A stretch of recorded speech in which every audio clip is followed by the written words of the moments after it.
Hi, I'm Parker Miley, I'm Tim Benjamin. and this is the Rage Podcast, where today we're going to go back to the very roots of the rage and talk about Scripture. Because creativity is a high value around here. Yes. But I know Tim does this, and I'm sure probably at least some of our viewers of the Rage probably do this as well. But we read Scripture. It's a kind of a part of the job to be pretty well versed in the Scriptures. And by job, he means as a Christian. Yeah. Well, yeah. That too. But so I do the Bible in the Year programs, and every once in a while I'll pick up reading somewhere else just because I've never read, those minor prophets, and you just don't like to read them. And you like to get to the New Testament. Not much happy happening there, yes. Yeah, misery and sadness, but you know what? Depends on what state. Destruction and damnation and all that cool stuff. Depends on what state you're in, I guess. But I want to talk about a piece of Scripture that probably all of us know of or have probably read many times at least.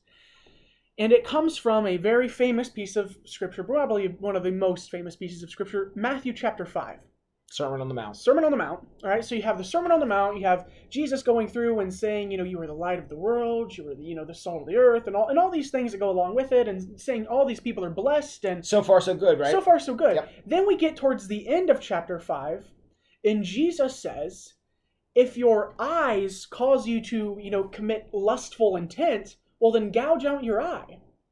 And so this is where people all come to the point where I was like, oh, yeah, man, blessed are the meek. And, light of the earth. I'm the light of the earth. Totally into that. But then it was like, if I commit theft, cut off my hand. Yeah, I'm kind of attached to these things here, yes. If my eyes cause me to have some form of lustful intent, I actually don't think that, we always hear lust and we think immediately, okay, it's going to some human, lustful intentions like that. But lust doesn't just exist right there. I mean, I could see a, very nice, shiny new Honda Accord, and I could be lusting after it because mine is not the nice and He's newest. lying. He's talking about a Volkswagen Beetle. That's what he's talking about. But all right, so I guess before we go any further, understand that lust is not just attraction of, yes. you know people, what I'm talking yes. about. Yeah, of people, okay?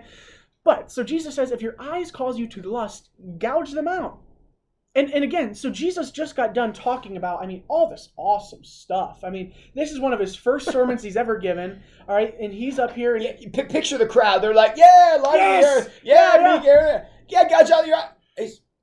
Now I'm out. Thanks. No, this has been fun, but So it's like, the transition there was hard enough to break your neck. But, so they're like, okay, we're going to, but it's funny, right? The imagining the scenario is still quite hilarious, okay?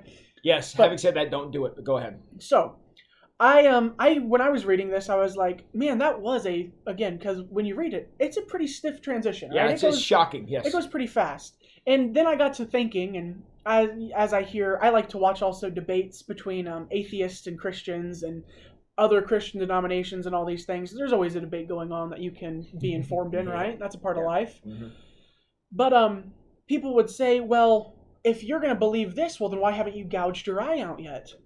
Or why have I cut off my hand? And you know what? And when I was reading it, I was like, well, why haven't I gouged my eye out yet? Or cut off my hand? Or, and all those other things that come along that Jesus says. And I was like, this is kind of a predicament for me. I normally do my readings pretty late at night. I normally realize I got to because nothing helps you sleep tight than reading about gouging your eye out. Yeah, yes. So I was in a late night state of mind. And I was like, why aren't Christians? I don't know, because there's a lot of radical Christians. And I was like, why is no one gouging out their eyes? That's yet? true. You can even find snake handlers, and you don't find this one. You can find snake handlers. You can find people that put their face in a bottle of fire and all these things. And I was like, I don't find a group that is gouging their eyes out. And what I came to the realization is, and this is really the root cause of a lot of our problems in the Christian faith today, is how do we interpret Scripture? And this is what's interesting, actually. And this is what I've kind of found out. When I was young, right, and I still do this today, I hate making 2 trips of grocery bags, okay? Oh, that doesn't get any better as you get old. So, and again, when I was young, everyone was living at the house, so the grocery hauls, all my family was living at the house, right? So the grocery hauls were pretty impressive, okay?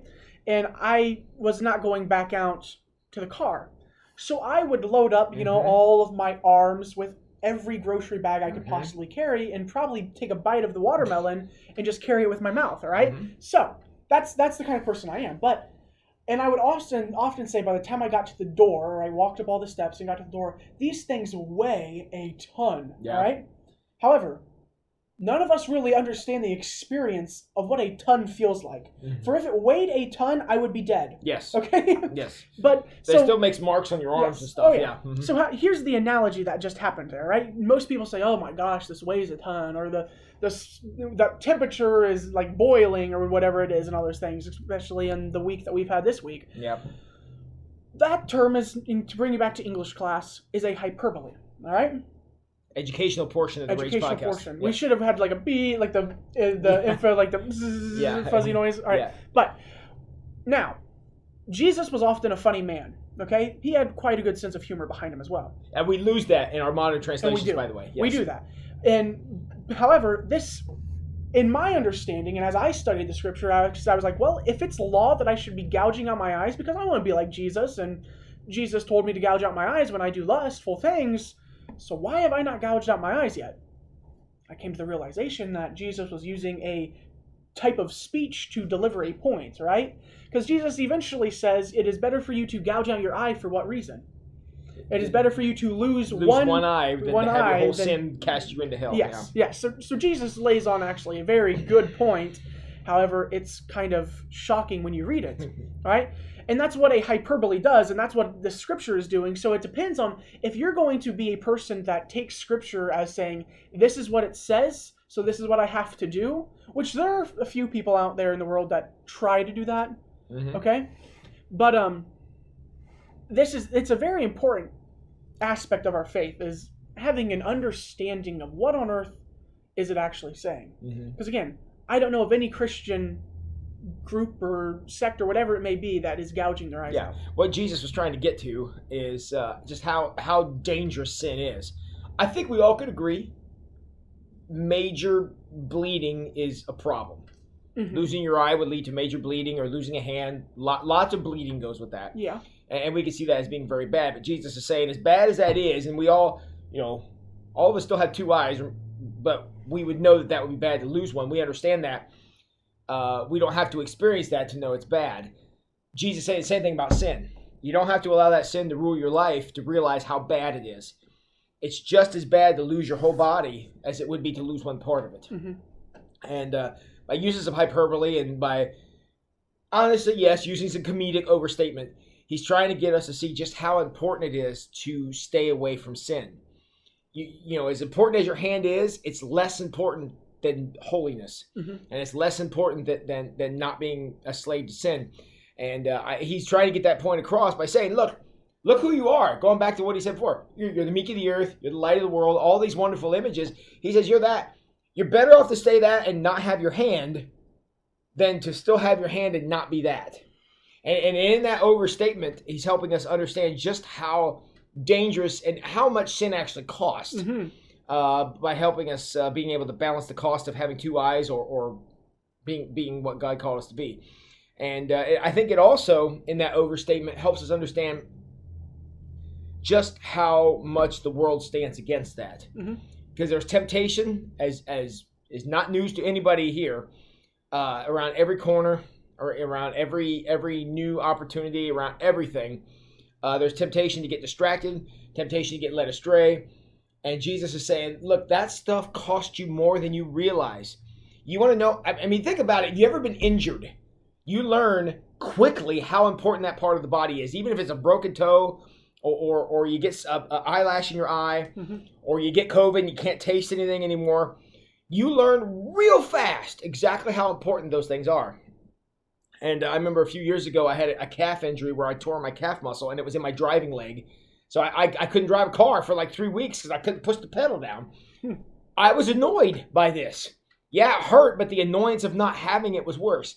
And Jesus wanted the people here to say the same thing. As annoying it would be to no longer have depth perception, as annoying as that would be, that cost helps us understand the cost of sin. And that sin is taking something away from you. It may not be your depth perception, but it would take something from you. And for you to understand what it's taking from you, imagine not having an important, crucial piece of your body. And that's the analogy he's making. Mm-hmm. And that's what is taken away from you is a fulfilling part of your life by leading you outside of God's plan, leading you into the desert of sin and getting you led astray and whatever else. It is forcing that stuff upon you. And by doing that, it's robbing you of something that you don't realize how important it is until it's too late. Until you've been led off the path and led astray and out in the wilderness, into the darkness where there's weeping and gnashing of teeth and all these different things. When you're no longer the light of the world and you're no longer the meek of the earth, you don't realize how important those things until they're gone. Jesus says, I'd rather you realize how important those are before you lose them, before you compromise them, before you sacrifice them. Understand how important they are because you're going to miss them when they're gone. Mm-hmm. And that's the hyperbole he's trying to get us to see. And so that's what Jesus was trying to say. All right? And I stand with Tim on the stance that, yes, that is true. That's what Jesus was trying to get at here. However, that's lesson 1. Okay. All right, that's lesson 1. Now I'm going to try to do a shift. All okay? right. I'm going to try to take us somewhere. All right? There are some people out there that believe that whatever Scripture says, I must follow, all right? Okay. That whatever Scripture says is true. However, and to an extent, I agree with that. And here's why I'm going to say to an extent. Because if you're going to interpretate that Scripture as saying Jesus actually wants us to gouge out our eyes and inflict this immense amount of pain on ourselves. And inconvenience, too. And inconvenience. Mm-hmm. I'm going to have a hard time agreeing with you. Because, again, we just saw what Jesus was trying to say. We still get the point. We still get the point across that obviously we don't want to sacrifice something like this for eternity and pain and suffering and all those other things. However, this is a pretty easy example. But there comes to be a point in a lot of Scripture where there are people that take it in the wrong way or take it in a certain direction, and that is where you get all these schisms and branches and everything like that. Right, and I think what they take this at, especially a particular Scripture like this one about the eye thing, is what they want to do is they want to poke holes in Scripture, so they use this one to say, well, you haven't poked out your eyes, so you must not take this seriously. Well, we could come back and say, well, I think that the lesson here is not we'd all be better off blind. Yeah. I don't think that's the lesson here. The lesson here is the immense cost of sin. And I think by trying to express that to us, you know, that's where the Scripture loses something if you want to take it to say we have to put this horrible injury on ourselves in order to be faithful. So Yeah. And so, good lesson. Jesus gave us a pretty good, valuable points there. Yeah, sin is bad. Sin is bad. Shocker. Spoiler alert. Yeah. Jesus was kind of a little bit confusing about that for a while. Yeah, he's very unclear. Yes. Yeah, very unclear for the first couple verses of chapter 5. Yeah. However, but it's important to understand that we learn from these experiences. And probably those chapters that you've always read many of time. I'm sure I can't even tell you the number of times that I've probably read Matthew 5, and I read that, and I was like, oh yeah, that's just Scripture. That's what you go through and everything like that. But there's some people that are going to hold you to a certain standard based for the purpose of turning the Scripture off. For the purpose, for the purpose of their own evil intentions. Yes. Right? That's what's going on. So when people say, "Well, you're not tithing," but you know what Scripture says, and then another person responds, "Well, you haven't gouged out your eye." Okay, so we get these fights going on about what we're following, what's not, and how all these things are going on, but that's not really what the intent of this piece of Scripture is. The Scripture actually isn't telling us that, oh my gosh, we need to gouge out our eyes. Rather, like when there's several Scriptures that support the fact of giving and tithing, right? See, so like there's two different things. Yes, Jesus tells us to tithe, and yes, Jesus technically told us to gouge out our eyes. All right? However, one we do, one we don't do. And I think it's important to understand. But we learn from both. We learn from both. But I think it's important to understand why this one's different from this one. It's not like we're trying to pick, I was like, I don't really feel like gouging out my eye today, so I'm just not going to follow this one, but I'm going to do this one. And tomorrow's not looking good either. And probably the next 40 years. 40, 50, 80, 100 years. So, you know, that's just how the Christian faith kind of works. And when we read a book that is so old, yet still so valuable and still has so much to offer to, obviously, this world that we live in, it's important to recognize how we interpretate what's being said. Yeah, and one of the problems we run into is, and I know what a lot of you are watching this episode right now are probably thinking is, all right, so how do we tell the difference? Which one is actual? And that's a good question. if I take some of the generosity passages in the Bible, I realize tithing comes from a very obscure Old Testament story. But let's just take generosity as a whole. Why should we be giving people? And we could cite numerous scriptures about that, about why it is. If I'm being generous, and I'm practicing generosity with my time and my money and my effort and my energy and all these different things, then I realize a blessing comes from that. If I actually do follow the passages on generosity. On the other hand, though, the passage about the gouging out of the eyes, the idea here is that if I find out if I am allowing my eyes to lead me astray, I immediately know what kind of bad fruit that bears in my life. I can see it quickly. We've all been there. My eyes, my hands, whatever part of my body is leading me astray. We've all been there and been a part of that. However, I don't have to use my eyes for that purpose. I don't have to. I can actually use my eyes for good purposes like I am right now, because I can look and tell if I'm on the camera or if I'm over here. Mm-hmm. I can use my eyes to do that. But the generosity thing, if God is blessing me in a certain area of my life and I'm not being generous with it, I'm not learning any lessons. Nothing is happening from that. I can't write that without enacting generosity. Am I following okay? Yep. So if we read the scripture passages on generosity, the only way those do us any good is if we practice generosity.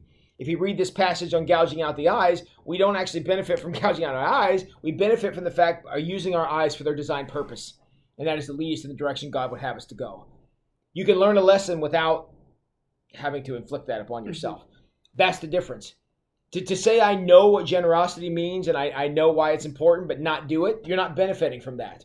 However, if I know that I shouldn't allow sin in my life or allow sin an open door, an open window to climb in, I understand that I'm in great benefit by not allowing that to happen. And so the only way that lesson does any good is if I practice it. Once I gouge out my eyes, I can only do that one once or twice, I guess. But as far as generosity, that's a daily thing that I have to learn and continue to do. But on the other hand, with the eye thing, staying away from sin is a minute by minute thing we have to continue to do. And you can follow that lesson and reap the benefits of it and keep both of your eyes, which is the point. Yep. So that's how. I don't know if that made sense. That was kind of rambling. It kind of okay. Yeah, you followed okay. But the idea, I could practice. I learned a lesson of generosity only by practicing generosity. I can practice the lesson that my eyes are important to me by using them for their designed purpose, which was not leading me into sin. The command was to be generous people, right? Yes. However, the command in the situation of the gouging out the eyes is don't be lustful. Yes, purity. So no, it's not a matter of gouging out the eye is the command. The command is don't be lustful. Right. The command is use them for their designed purpose was not to lead us astray. Yes. And obviously, so that's why we mentioned at the beginning that was a hyperbole as saying, here's the importance behind this. Yeah. So again. Yeah, if they're not doing you any good, you might as well get rid of them. Yeah. But they are designed to be good. You are misusing them. If God is blessing you in an area of your life, you're given that blessing so you can use it for generosity. God did not give you eyes to look at pornography on the internet all day. That's not why you have them. Yeah.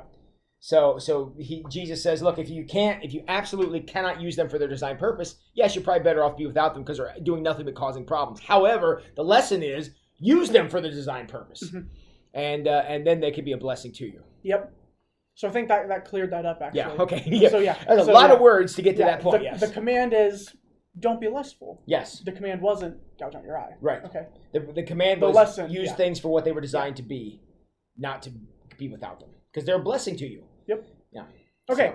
So I like where this episode went, actually. Yeah. I think took us a little while to get there. Because normally we do like a meeting before we go on. Yeah. And I had no idea what today's topic was. And we just kind of didn't this time. Yeah. And I think it went out actually pretty well. Yeah. So, yeah. So our actually what you got to see today was also our pre-production meeting and the episode at the same time. And I think we realized we need to start filming the pre-production meetings. Yes. Yeah, because sometimes those discussions are better than the ones that make it on the film. So, Yeah.